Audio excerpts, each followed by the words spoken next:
Bonjour, bienvenue à Vie et Miséricorde, c'est Ursule. On est le 29 juillet 2026. Alors, je viens parler du cœur du Seigneur. Amen. Où se trouve le cœur de notre Dieu? Notre texte se trouve dans Cantique 1 et le verset 7. Alors, dis-moi, ô toi que mon cœur aime, où tu fais paître tes brebis, où tu les fais reposer à midi, car pourquoi serais-je comme une égarée près des troupeaux de tes compagnons? Si tu ne le sais pas, ô la plus belle des femmes, sors sur les traces des brebis et fais paître tes chevreaux près des demeures des bergers. Amen.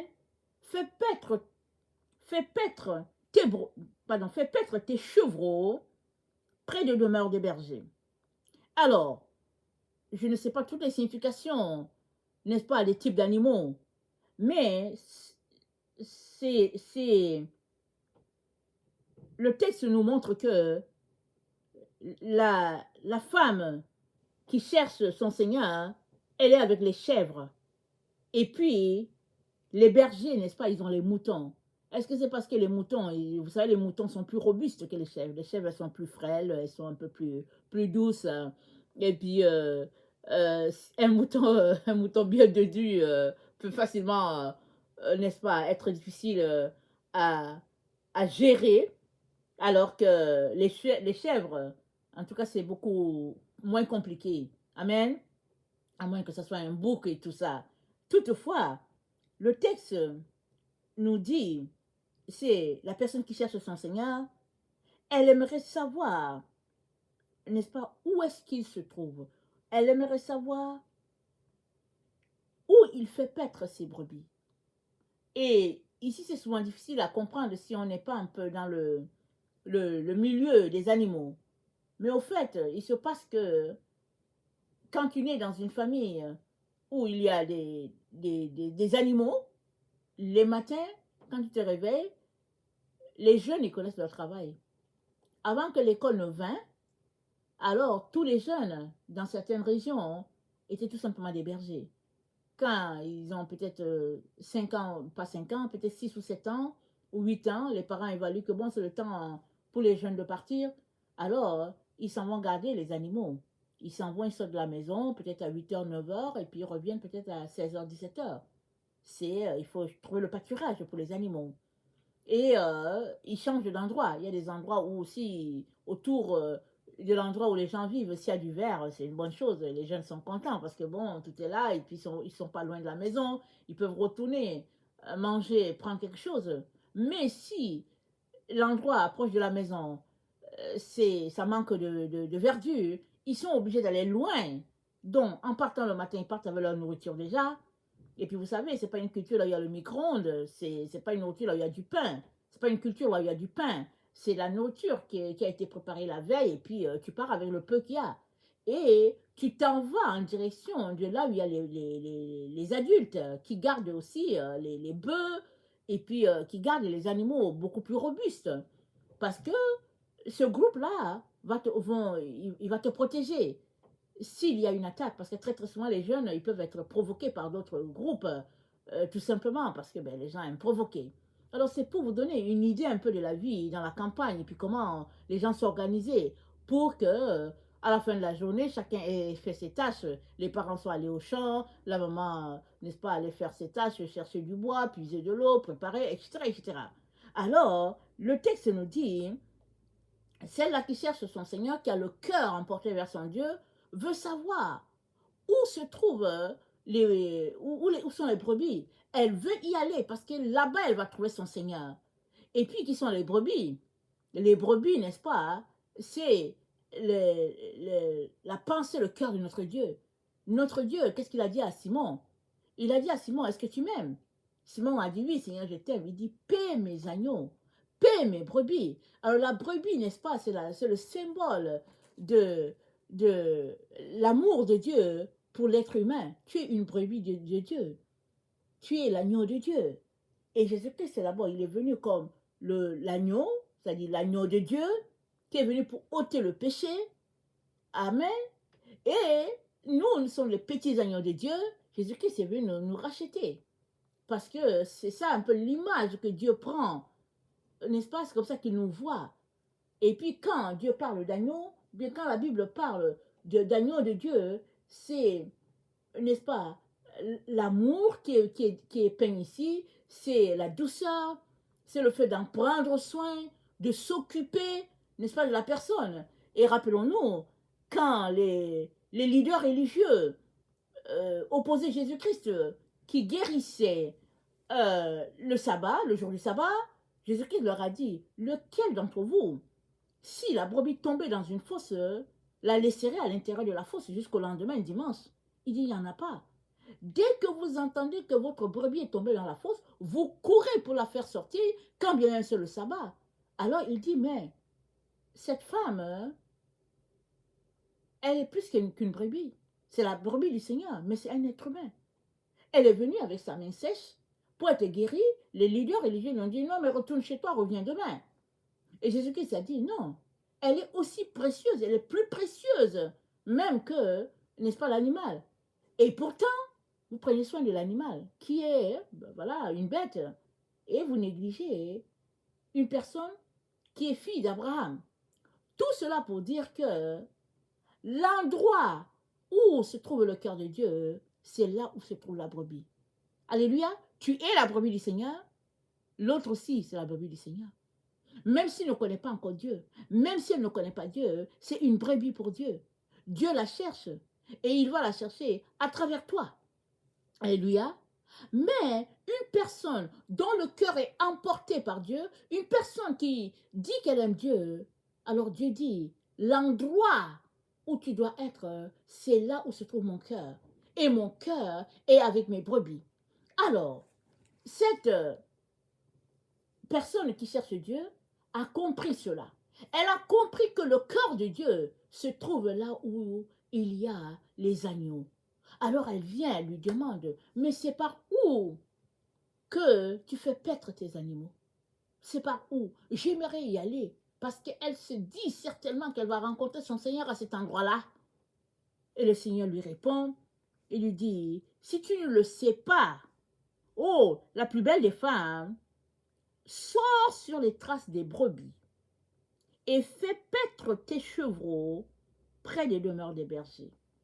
C'est-à-dire, sois une bergère. C'est-à-dire, fais comme eux. Imite-les. Regarde ce qu'ils font. Fais aussi. Et là, tu pourras voir, n'est-ce pas, celui-là que ton cœur aime. Tu le verras. Parce que lui, il est là où il y a les bergers. Et la preuve de ce texte est que quand Jésus-Christ est né, à qui est-ce que la nouvelle a été annoncée en premier? C'est aux bergers. La Bible dit, dans les champs, les bergers veillaient en train de garder leurs troupeaux. Et une lumière apparut. Et c'était les anges des cieux qui sont venus. Ils leur ont dit, écoutez, on vous annonce, on vient vous annoncer une bonne nouvelle. C'est qu'aujourd'hui, dans la ville de David, un sauveur vous est né. Vous le reconnaîtrez à quel signe? Vous trouverez un enfant amanioté et couché dans une crèche. Et c'est le récit qu'ils ont eu. Et qu'est-ce qui s'est passé? Ils étaient si contents qu'ils sont partis adorer l'enfant. Ils sont allés dans une grotte pour adorer l'enfant. C'est à des bergers que la nouvelle a été annoncée. Ce n'est pas au roi Hérode. Ce n'est pas aux dignitaires qui étaient dans le temps, là, dans cette ville. C'est aux bergers. Question de dire que les bergers, n'est-ce pas, sont d'une importance capitale pour Dieu. David était un berger. Il s'occupait du troupeau. Alors, ils sont importants pourquoi? Parce qu'ils donnent leur vie pour leurs brebis. David a tué un ours. Il a tué un lion. Il est allé arracher la brebis de la bouche du lion, de la bouche de l'ours. On peut s'arrêter pour dire, hey David, l'ours t'aurait tué. Le lion t'aurait déchiqueté. Mais ce n'est pas ça que David a vu. David a plutôt vu la vie de la brebis qui était plus importante et il est allé arracher l'animal d'entre les mains de la grande bête, si c'est le lion. Et le Seigneur a gardé David. Si bien que quand David a délivré Israël des mains des Philistins, il a donné cet exemple au roi Saül. Il a dit, écoute, j'ai tué un lion, j'ai tué un ours. Si bien que, bon, je pense que je suis capable d'éliminer ce, cet incirconcis qui est en train d'insulter Dieu. Alléluia. Et le roi Saül a dit, ok, vas-y. Et David n'a pas fait des prouesses. Hein. Il n'avait rien d'extraordinaire sur lui. Il avait juste sa fronde et n'est-ce pas, son caillou. Et c'est avec ça qu'il a tiré sur Goliath. Et Goliath est mort. Et tout ça, toute cette victoire vient du fait que, à la base, David prenait soin du troupeau de Dieu. Alléluia. Alors, où se trouve le corps de notre Seigneur? Le cœur de notre Seigneur se trouve où se trouvent les brebis. Et les brebis, elles sont partout autour de toi. Tes voisins sont les brebis du Seigneur. Tes collègues sont les brebis du Seigneur. Tes camarades de classe sont les brebis du Seigneur. Tes amis, partout où tu pars, dans les centres commerciaux, les magasins, partout, les brebis du Seigneur sont partout. Maintenant, où se trouve ton cœur? Si ton cœur est connecté à Dieu, alors tu verras ce que Dieu voit. Mais si ton cœur est juste porté aux choses de ce monde, à l'argent, à la gloire, alors tu ne verras pas ce que Dieu voit. Et le Seigneur aimerait que tu vois ce qu'il voit. Pourquoi? Parce qu'il compte sur toi pour pouvoir attirer toutes ces personnes-là à lui, afin de leur montrer le chemin de vie, le chemin de la vérité, le chemin de la lumière. Amen. Il doit être important que là où nous nous trouvons, amen, que nous puissions, alléluia, mettre une pause à nos ambitions, n'est-ce pas, à notre recherche de gloire, pour nous tourner vers Dieu pour dire, pour parler comme la tsunamite qui est ici, dans le Cantique des Cantiques, pour dire, Seigneur, où fais-tu paître tes brebis? Et encore, aller dans le détail pour dire, Seigneur, où est-ce que je peux paître mes brebis à moi? Il te dira, vas-y au centre commercial, vas-y du côté de Walmart, vas-y dans telle direction, parce que c'est là-bas que j'ai dirigé les choses pour toi.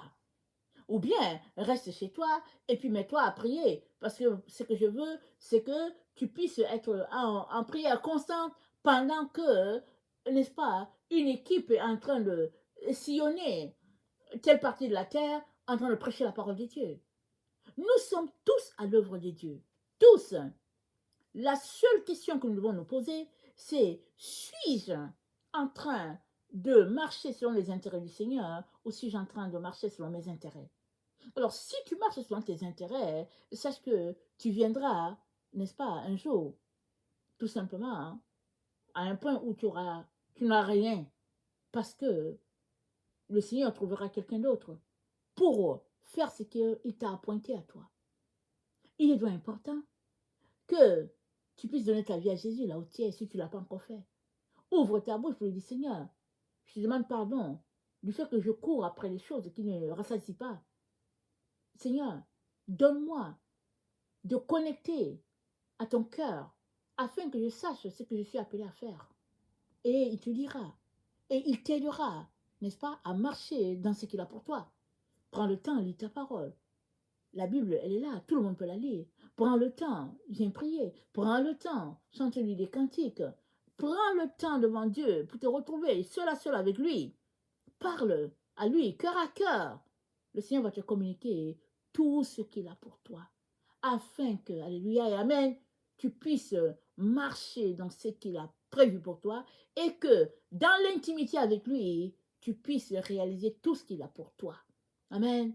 Que le Seigneur bénisse sa parole et que ton cœur à toi penche là où se trouve le cœur de Dieu, n'est-ce pas? Loin des distractions de ce monde. Alléluia. Que le Seigneur bénisse sa parole. Amen. Soyons tous bénis. Amen et amen.